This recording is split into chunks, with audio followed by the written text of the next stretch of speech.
Good morning to all. നമ്മൾ ഇന്ന് ഈ വീഡിയോയിൽ ഡിസ്കസ് ചെയ്യുന്നത് +1 ഫിസിക്സ് ടെക്സ്റ്റ് ബുക്കിലെ ഒന്നാമത്തെ ചാപ്റ്ററായ യൂണിറ്റ്സ് ആൻഡ് മെഷർമെൻറ്റ്സ് എന്നതിലെ ചില കൺസെപ്റ്റുകളാണ്. അതായത് നമ്മൾ ആദ്യം നോക്കുന്നത് യൂണിറ്റ് ആണ്. യൂണിറ്റ് എന്താണെന്ന് നമുക്ക് എല്ലാവർക്കും അറിയാം. അതായത് നമുക്ക് ഏതെങ്കിലും ഒരു ക്വാണ്ടിറ്റിയെ പറ്റി കൃത്യമായിട്ട് മനസ്സിലാകാൻ വേണ്ടിയാണ് നമ്മൾ അതിനകത്ത് യൂണിറ്റ്സ് ഉപയോഗിക്കുന്നത്. അപ്പോൾ ആദ്യകാലങ്ങളിലൊക്കെ പലതരത്തിലുള്ള യൂണിറ്റ് സിസ്റ്റംസ് ഉപയോഗിച്ചിരുന്നു. അതായത് അതിന് എക്സാമ്പിളാണ് CGS സിസ്റ്റം. CGS സിസ്റ്റം എന്ന് പറയുമ്പോൾ അത് ക്ലാസിഫൈ ചെയ്യാൻ വേണ്ടി അല്ലെങ്കിൽ അത് തിരിച്ചറിയാൻ വേണ്ടി നമുക്ക് ഉപയോഗിക്കാൻ പറ്റുന്നത് ലെങ്തിൻ്റെ യൂണിറ്റ് സെൻറ്റിമീറ്ററും മാസിൻ്റെ യൂണിറ്റ് ഗ്രാമും ടൈമിൻ്റെ യൂണിറ്റ് സെക്കൻഡും ആയിട്ട് ഉപയോഗിക്കുന്ന സിസ്റ്റമായിരുന്നു CGS സിസ്റ്റം എന്ന് പറയുന്നത്. അതുപോലെ തന്നെ മറ്റൊന്നാണ് FPS സിസ്റ്റം. അവിടെ ലെങ്തിൻ്റെ യൂണിറ്റ് ഫൂട്ടും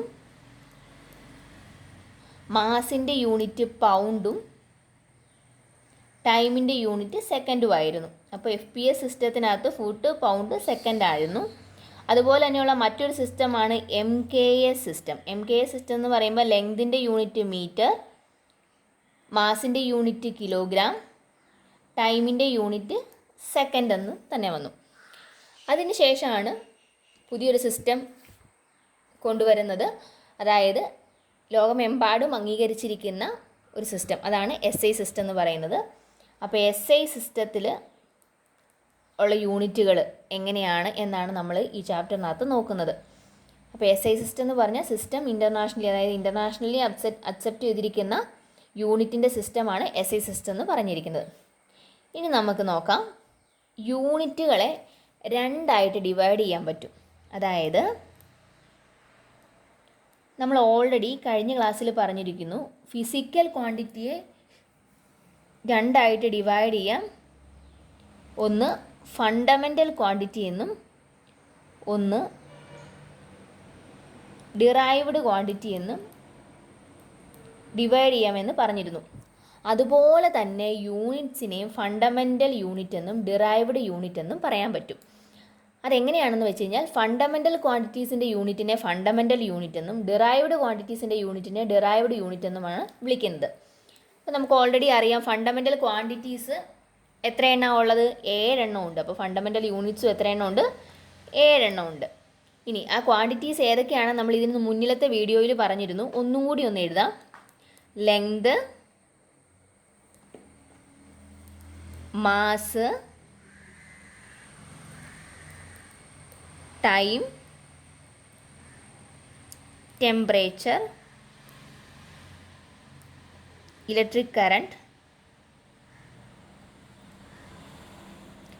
ലൂമിനസ് ഇൻറ്റൻസിറ്റി,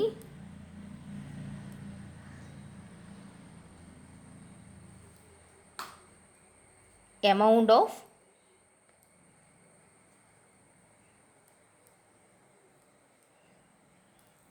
സബ്സ്റ്റൻസ്. ഈ 7 എണ്ണമായിരുന്നു ഫണ്ടമെൻ്റൽ ക്വാണ്ടിറ്റീസ്. അപ്പോൾ ഇതിൻ്റെ യൂണിറ്റിനെയാണ് നമ്മൾ ഫണ്ടമെൻ്റൽ യൂണിറ്റ് അല്ലെങ്കിൽ ബേസിക് യൂണിറ്റ് എന്ന് വിളിക്കുന്നത്. SI സിസ്റ്റത്തിലുള്ള യൂണിറ്റുകളാണ് ഈ പറയുന്നത്. അപ്പോൾ ലെങ്തിൻ്റെ യൂണിറ്റ് എന്താണ്? മീറ്റർ ആണ്. മാസിൻ്റെ യൂണിറ്റ് കിലോഗ്രാം, ടൈമിൻ്റെ യൂണിറ്റ് സെക്കൻഡ്, ടെമ്പറേച്ചറിൻ്റെ യൂണിറ്റ് കെൽവിൻ, കറണ്ടിൻ്റെ യൂണിറ്റ് ആംബിയർ, ലൂമിനസ് ഇൻറ്റൻസിറ്റിയുടെ യൂണിറ്റ് ക്യാൻഡല, CD എന്ന് റെപ്രസെൻ്റ് ചെയ്യും. എമൗണ്ട് ഓഫ് സബ്സ്റ്റൻസിൻ്റെ യൂണിറ്റ് മോൾ. അപ്പോൾ ഈ 7 യൂണിറ്റുകളെയാണ് ഫണ്ടമെൻ്റൽ യൂണിറ്റ്സ് എന്ന് വിളിക്കുന്നത്. ഇത് ഉപയോഗിച്ചുകൊണ്ട് ഉണ്ടാക്കിയെടുക്കുന്നതാണ് എങ്ങനെയുള്ളത്? Derived units. നമ്മൾ ഓൾറെഡി പറഞ്ഞു, ഡിറൈവ്ഡ് ക്വാണ്ടിറ്റീസിൻ്റെ യൂണിറ്റിനെയാണ് ഡിറൈവ്ഡ് യൂണിറ്റ് എന്ന് പറയുന്നത്. ഡിറൈവ്ഡ് ക്വാണ്ടിറ്റീസിന് ഉള്ളൊരു എക്സാമ്പിൾ നമ്മൾ ഓൾറെഡി കഴിഞ്ഞ വീഡിയോയിൽ പറഞ്ഞിരുന്നു. ഡിറൈവ്ഡ് ക്വാണ്ടിറ്റീസിൻ്റെ ഒരു എക്സാമ്പിൾ ആയിരുന്നു എന്ത്? വെലോസിറ്റി.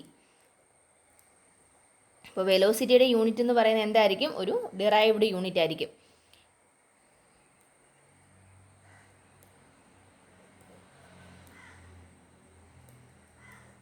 നമുക്ക് നോക്കാം എങ്ങനെ യൂണിറ്റുകൾ ഉണ്ടാക്കിയെടുക്കാൻ സാധിക്കും. ഒരു യൂണിറ്റ് നമ്മൾ കാണാൻ പഠിക്കേണ്ട ആവശ്യമില്ല. അതെല്ലാം നമുക്ക് ഈ ഇക്വേഷൻ അറിയാമെങ്കിൽ, ക്വാണ്ടിറ്റിയുടെ ഇക്വേഷൻ അറിയാമെങ്കിൽ ആ ഇക്വേഷൻ ഉപയോഗിച്ചുകൊണ്ട് യൂണിറ്റ് കണ്ടുപിടിക്കാൻ സാധിക്കുന്നതാണ്. ബൈ ഹാർട്ട് ചെയ്യേണ്ട ആവശ്യം വരുന്നില്ല. വെലോസിറ്റിയുടെ ഇക്വേഷൻ എന്താണ്? Displacement by time. ഡിസ്പ്ലേസ്മെൻ്റ് എന്ന് പറയുന്നത് എന്താണ്? ഒരു ലെങ്താണ്. ലെങ്തിൻ്റെ യൂണിറ്റ് എന്താണ്? മീറ്റർ. So metre. ടൈമിൻ്റെ യൂണിറ്റ് എന്താണ്? സെക്കൻഡ്. Metre per second. വെലോസിറ്റിയുടെ യൂണിറ്റ് മീറ്റർ പെർ സെക്കൻഡ് എന്നാണ്. അല്ലെങ്കിൽ ഇതിനെ എങ്ങനെ എഴുതാം? m(s)(-1) എന്ന് കൊടുക്കാം. അതായത് എസ് മുകളിലേക്ക് വരുമ്പം ഇപ്പോൾ ഇവിടെ എസിൻ്റെ പവർ 1 ആയിരുന്നു, പോസിറ്റീവ് 1 ആണ്. ഡിനോമിനേറ്ററിൽ നിന്ന് ന്യൂമറേറ്ററിലേക്ക് വരുമ്പോൾ അതിൻ്റെ സൈൻ ഓപ്പോസിറ്റ് ആവും, -1 വരും. ms(-1) അല്ലെങ്കിൽ മീറ്റർ പെർ സെക്കൻഡ്. ഇനി അതുപോലെ തന്നെയുള്ള മറ്റൊരു യൂണിറ്റാണ്, മറ്റൊരു ഡിറൈവ്ഡ് ക്വാണ്ടിറ്റിയാണ് ആക്സിലറേഷൻ. ആക്സിലറേഷൻ്റെ ഇക്വേഷൻ എന്താണ്? വെലോസിറ്റി ബൈ ടൈമാണ്. വെലോസിറ്റിയുടെ യൂണിറ്റ് നമ്മളിപ്പോൾ ഓൾറെഡി പറഞ്ഞു, metre per second divided by ടൈമിൻ്റെ യൂണിറ്റ് സെക്കൻഡ് തന്നെ വന്നു. അപ്പോൾ എന്ത് വരും? ന്യൂമറേറ്റർ അങ്ങനെ തന്നെ എഴുതിക്കൊണ്ട് ഡിനോമിനേറ്ററിൻ്റെ റെസിപ്രോക്കൽ കൊണ്ട് മൾട്ടിപ്ലൈ ചെയ്യുക. അതായത് ഒരു ഫ്രാക്ഷനെ മറ്റൊന്ന് വെച്ച് ഡിവൈഡ് ചെയ്യേണ്ടി വരുമ്പോൾ ന്യൂമറേറ്റർ അങ്ങനെ തന്നെ എഴുതിയിട്ട് ഡിനോമിനേറ്ററിൻ്റെ റെസിപ്രോക്കൽ കൊണ്ട് മൾട്ടിപ്ലൈ ചെയ്യുകയാണ് ചെയ്യേണ്ടത്. ഇപ്പോൾ ഇവിടെ ഡിനോമിനേറ്റർ എസ് ആണ്. അപ്പോൾ അതിനർത്ഥം എന്താ? എസിൻ്റെ താഴെ ഒരു 1 ഉണ്ടല്ലോ. അതിൻ്റെ റെസിപ്രോക്കൽ എടുക്കുമ്പോൾ ഇൻറ്റു 1/s എന്ന് കിട്ടി. മീറ്റർ പെർ സെക്കൻഡ് സ്ക്വയർ എന്ന് വന്നു. അതുപോലെ ഒരെണ്ണം കൂടെ പറയാം നമുക്ക്. ഇപ്പോൾ ഫോഴ്സിൻ്റെ ഇക്വേഷൻ എന്താണ്? Mass into acceleration. മാസിൻ്റെ യൂണിറ്റ് എന്താണ്? കിലോഗ്രാം ആണ്. കിലോഗ്രാം. ആക്സിലറേഷൻ്റെ യൂണിറ്റ് ഇപ്പോൾ ഓൾറെഡി കിട്ടി, മീറ്റർ പെർ സെക്കൻഡ് സ്ക്വയർ. ഇതാണ് ഫോഴ്സിൻ്റെ യൂണിറ്റ്. എന്നാൽ ഫോഴ്സിന് മറ്റൊരു യൂണിറ്റും കൂടി ഉണ്ട്. എന്താണ്? Newton. So kilogram metre per second square എന്ന് പറയുന്നത് എന്ത് തന്നെയാണ്? ന്യൂട്ടൺ തന്നെയാണ്. അതുപോലെ ഒരെണ്ണം കൂടെ നോക്കാം നമുക്ക്.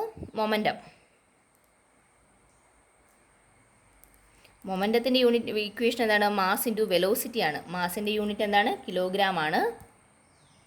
വെലോസിറ്റിയുടെ യൂണിറ്റ് നമ്മൾ ഓൾറെഡി പറഞ്ഞു, മീറ്റർ പെർ സെക്കൻഡ്. അപ്പോൾ മൊമെൻറ്റത്തിൻ്റെ unit kilogram metre per second. അങ്ങനെ നമുക്ക് ഏത് ക്വാണ്ടിറ്റിയുടെ വേണേലും ഇക്വേഷൻ അറിയാമെങ്കിൽ യൂണിറ്റ് കണ്ടുപിടിക്കാവുന്നതാണ്.